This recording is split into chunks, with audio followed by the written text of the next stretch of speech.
नमस्कार दोस्तों, स्वागत है आप सबका एक बार फिर से आपके अपने चैनल स्टोरीज लेस नोन में।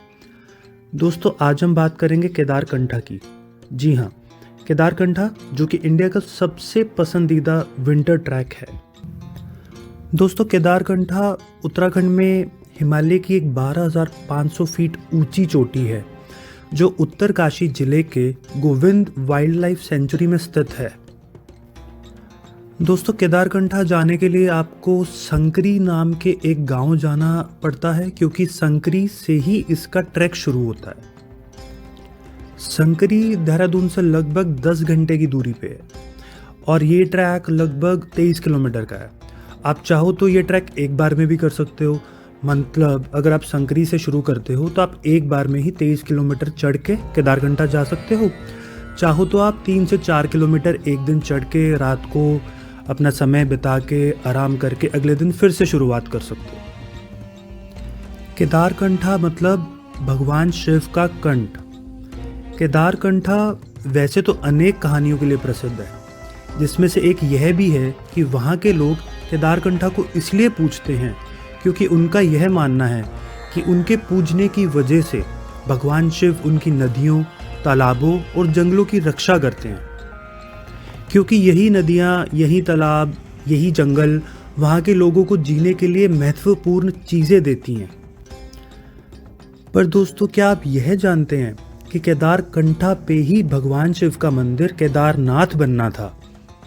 पर ऐसा क्या हुआ कि आज केदारनाथ मंदिर केदारकंठा पे नहीं बना और वहाँ से कोसों दूर है? दोस्तों, आज हम बात करेंगे इसी बारे में कि केदारकंठा पे केदारनाथ मंदिर क्यों नहीं बना। अब ये कहानी कुछ ऐसे शुरू होती है। ये कहानी शुरू होती है महाभारत युद्ध से। महाभारत युद्ध जब पांडवों ने जीता तो पांडवों ने भगवान शिव के आशीर्वाद लेने के लिए हिमालय की ओर अग्रसर हुए, क्योंकि भगवान शिव हिमालय में ही प्रवास किया करते थे। परंतु भगवान शिव पांडवों से मिलना नहीं चाहते थे। पांडवों से मिलने की बजाय भगवान शिव ने एक भैंस का रूप धारण कर लिया ताकि सभी पांडव उन्हें पहचान ना सके।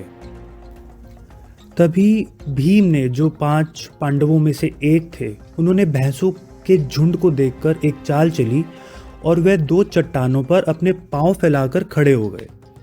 सभी भैंसें भीम के नीचे से जाने लगी, सिवाय एक भैंस के जो वास्तविकता में भगवान शिव थे। भीम ने यह देखकर उस भैंस से युद्ध करना शुरू कर दिया और उस भैंस को हिस्सों में बांटकर यानी तोड़कर हवा में फेंक दिया। अब यह टुकड़े जिस जिस स्थान पर गिरे वहां बाद में पांडवों ने जाकर पूजा करी और शिव मंदिर का निर्माण किया।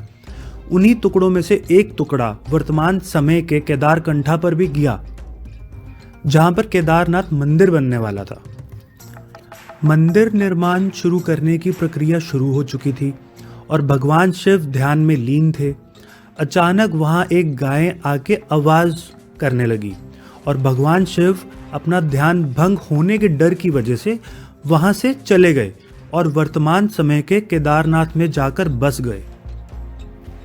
दोस्तों, तब तक भगवान शिव की प्रतिमा उनके गले तक बन चुकी थी।